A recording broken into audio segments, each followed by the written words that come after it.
Thanks. Sorry, it wasn't me. So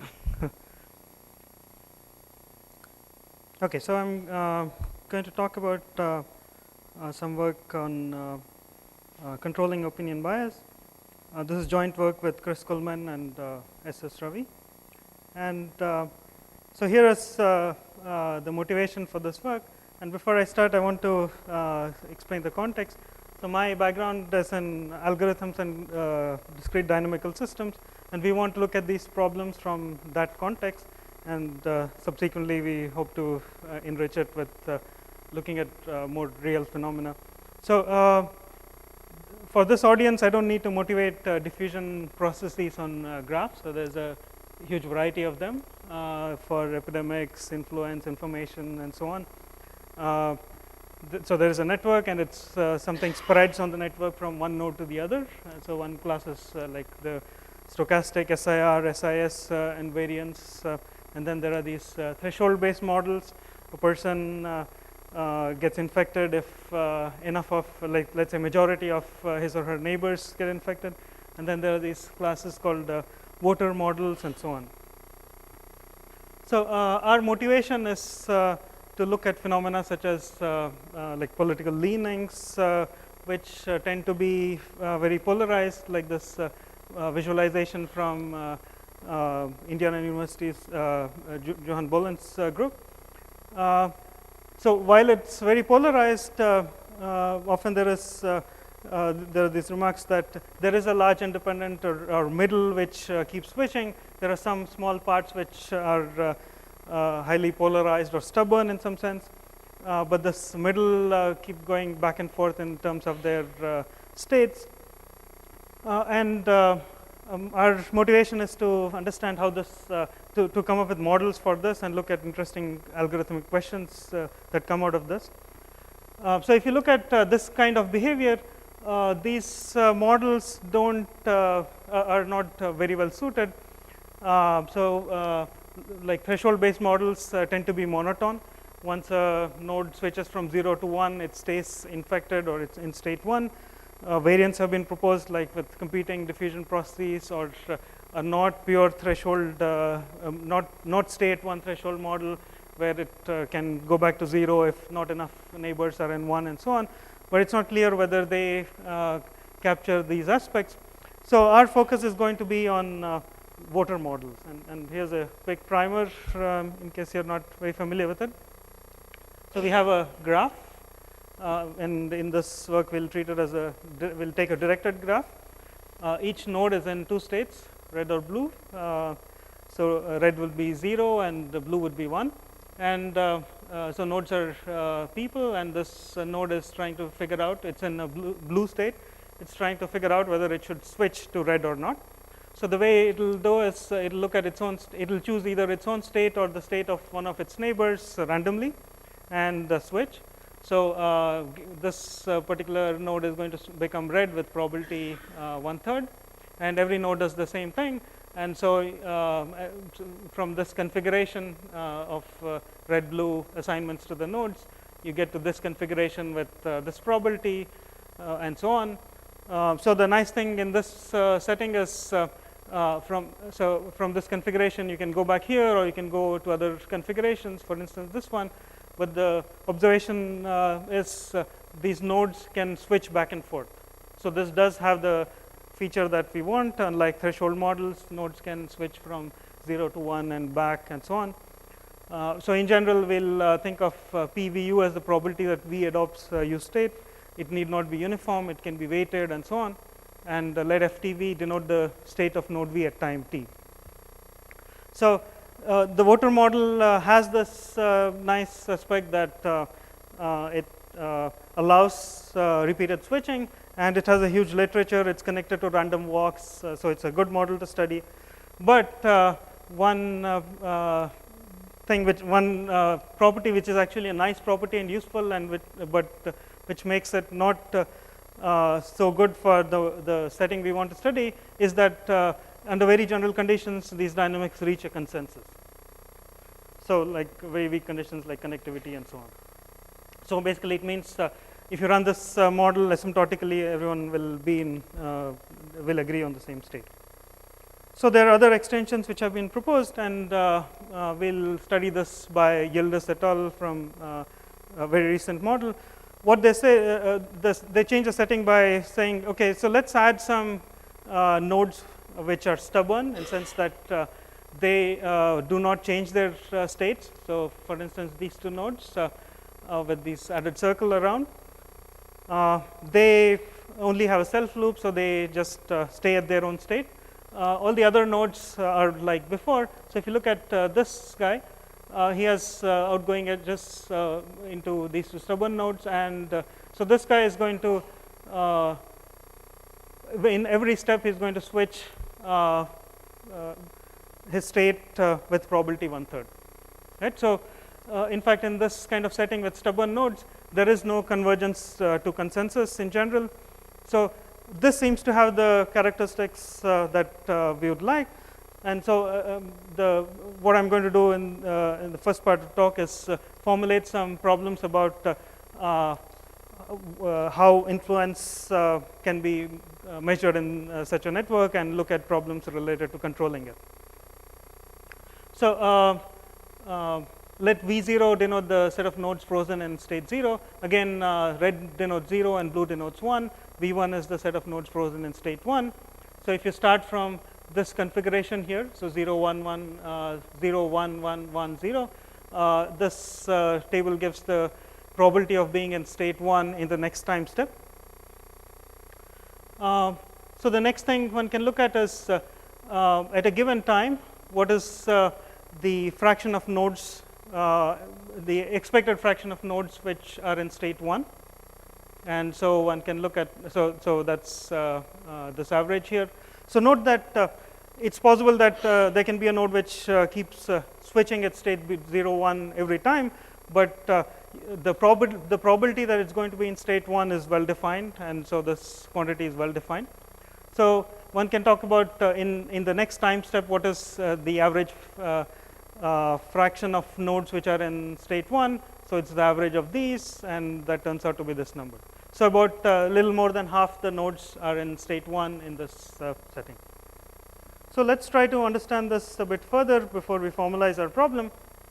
So let's take a slight difference in a slight variant of the same example. So now we have this node frozen in red or 0, and this node frozen in 1. Now we are interested in not just the opinion. So by the way, I'm defining the average opinion at time t as this average fraction. So now I'm going to extend this to the asymptotics as t tends to infinity. So let f star denote the probability that a given node is in state 1 as t tends to infinity. So by a simple like Markov chain kind of analysis, you can write down the relationships for these probabilities, and it turns out for this example where this is frozen at 0, this is frozen at 1, this is the asymptotic probability. So this is of course in 1, this is 0. The color codes here tell you what fraction, what is the probability that it will be in 1. So U3 is it has a quarter probability of being in state 1, and so on. So if you look at the average opinion for this, it's this much, which is less than half.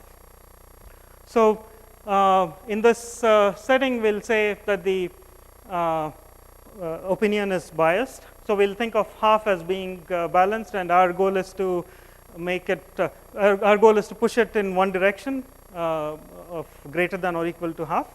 So in this example, this choice of freezing the node in state 1 is making it biased, it's less than half. Okay. So in this, can we modify this example by freezing a different node in state 1 so that we get the opinion to be more than half? And it's easy. If you freeze this node in state 1, then again you can write down a similar kind of thing and calculate the asymptotic probabilities that they would be in state 1, and it's quite clear from the color codes. So if you look at the opinion here, or the average fraction of nodes which are in state 1, that is half. And so we'll say in this setting, we are able to get the opinion at least to be greater than or equal to half. And so these are the situations we are interested in. Right? So if you define opinion in this form, it's either it's some fraction between 0 and 1. We are interested in settings where it can be made greater than 0.5. If it is less than 0.5, then we are calling it biased. And our general question is, given some nodes which are stubborn or frozen in 0, how many nodes we need to freeze in 1 so that this bias can be avoided. So let's just start with some examples of extreme cases where this quantity is either small or less, and that gives some idea of what things to look for. So first, consider this example of a star graph. If you freeze the central node in red or 0, then clearly every leaf which is not frozen, which is independent, will end up becoming red. Right? So in order to, in this example, in order to get at least half the nodes in state in red or sorry, in blue or 1, we will need to necessarily pick 3 leaves and turn them blue or freeze them in blue. Right? So for this choice of this configuration with the star center frozen in 0, one needs a lot of nodes to be frozen in 1 to get over the 0.5. And one can generalize this example and construct instances where you need as much as the maximum degree to get opinion over 0.5 in general. The problem is this is a very, the degrees are very skewed. The other extreme is complete graph. It's very well mixed. So if this node is frozen in 0, this node is frozen in 1, it's very clear that for every other node, there's a half probability in being in state 1, and so if just by freezing one node in state 1, any one of them, one gets opinion equal to half. Right? So our motivating question is going to be, given a set of nodes frozen in 0, how many need to be frozen at 1 to get an average opinion more than half? And so again, like I said before, we'll call that the problem of countering bias. So let me formulate these problems a bit more. Again, bias means being in state 0. So the first set of problems we'll look at is, we call this the minimum opinion control set. So given a set V0, so we're given a graph, we're given this V0, and we're given this parameter epsilon. The goal is to choose the smallest set V1 such that the opinion at some time t becomes more than epsilon. Generally, we deal with epsilon half, and so we'll call this MOCS at time t. And there's an asymptotic version where we are interested in the opinion as t tends to infinity, and so that's just the MOCS. So with this kind of quantity, we are dealing with a specific V0, and it might be hard to compare across networks. So we'll normalize it by this minimum opinion control factor problem, or MOCF. So here we are given a parameter k, which is how many nodes can be frozen in 0 initially, and we look at the max overall choices of V0 of the MOCS divided by the size of V0. Okay, so again, low MOCF implies it's easy to counter bias, formulated in this sense. And the goal is to understand these quantities computationally, and from a dynamical systems point of view, develop techniques to estimate them and understand them in real graphs, whether it's small or large. So one very useful thing in the computations and the analysis is this dual view of coalescing random walks, which has been developed in the context of the pure voter model, and it turns out it holds here as well. So, so we have, this is our graph. These are our stubborn nodes in red and blue, And now if we look at this node, we want to find out what is the probability that it will end up being read asymptotically, let's say. So that can be viewed by a different process. Do a random walk starting at V, and ask the following question: what is the probability that this random walk will end up at this node and not this node? Right? And it turns out, one can show this by induction, that this probability is exactly the probability this node will adopt the state 0. And so once we prove this, this gives a simple Monte Carlo scheme to estimate this average opinion. One can just start a number of random walks and look at the fraction which are in state 1. So let me summarize our results. So our first interest was to see how this quantity looks in many different graphs. So we look at 14 different networks, that publicly available networks that we chose to have different applications, different variations in their clustering, degree sequence, and so on. And we find, first of all, this MOCF can be quite varied. It can be quite large in some of the real networks. So for instance, we consider a few networks which involve influence and information spread. So like a Twitter retweet network and the wiki network, which was talked about last several days. So it tends to be, empirically we find, it tends to be higher in those than in a collaboration network, like the co-authorship graphs of condensed matter papers and so on. Again, in our experiments, we consider the static graph. By now we know that the graphs and dynamics co-evolve. So I mean, the next step would be to look at this in a dynamic setting. But these results are all for static graphs. The other thing we find, again, which is consistent with the example of the star versus the complete graph, it increases with the heterogeneity in the graph.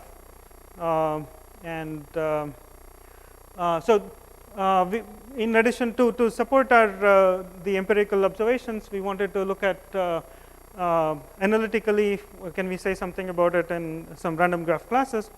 And so there is this model by Chung Lu, which is the multiplicative model. So you're given weights on nodes, and you put in an edge with probability proportional to the weights. And we find that there is an interesting dichotomy in terms of the MOCF value in this model. If the power law exponent, so we are assuming the weights come from a power law. If the power law exponent is greater than 2, then the MOCF is a constant. But if the power law exponent is less than 2, then it can be really large. And then complexity wise, these problems tend to be really hard. We also look at another variant. So I'm skipping many of the results in interest of time to be able to get to some of the empirical results. So we also look at a variant of this process in which we allow the nodes which are frozen in 1 to be able to spread through an independent cascade. So again, this is our graph. These are the nodes. This is the set V0. Now let's say we freeze this node in state 1, and we consider an independent cascade model which with very low probability that can spread this diffusion to its neighbors and subsequently. We are interested in seeing how this affects the diffusion, and we find that even very low transmission probabilities for this can reduce the MOCF quite a bit. So okay, so let me speak fast and go over some plots. Okay, so this is a summary of the different graphs that we consider, and maybe if I do stop, I'll probably go over this. So this has a lot of lines. So what is being shown here is the average opinion in 2 different graphs. So this is a Twitter retweet graph that was using political hashtags that we got from Johan Bolen's site. And this is a collaboration network, the co-authorship network for condensed matter physics. And what is being, each curve shows a specific value of V0. And on the x-axis, we have the size of V1. It's chosen in this case randomly, in this case based on degree. So what we find in the in this co-authorship network is the y-axis is the average opinion. As we increase the size of V1, of course, the opinion is going to go up. But in the co-authorship network, it doesn't require too much of, it doesn't require a large V1 size to get above the opinion of half. But it seems to be much different in the Twitter graph. One needs quite a bit to get to this threshold of half. And we find if you look at the ratio, it turns out to be, in Twitter, it turns out to be more like a factor of 5. Let me just get to the summary. We tried, so the thing on Twitter seemed to be similar in other influence kind of graphs, opinions, and so on. Understanding why that's happening would be a good thing. I'd like to say that maybe scientists are less biased, so I don't know. So the other obvious thing is, so the voter models are very strongly connected, or they can be analyzed by their spectral properties. And that's the next thing to examine more carefully. We haven't been able to use them very much in terms of helping with the algorithms. Other extensions of voter models would be useful, would be interesting to study. One which might be, instead of having a stubborn node, thinking of making each successive switch harder to capture some kind of inertia would be an interesting thing.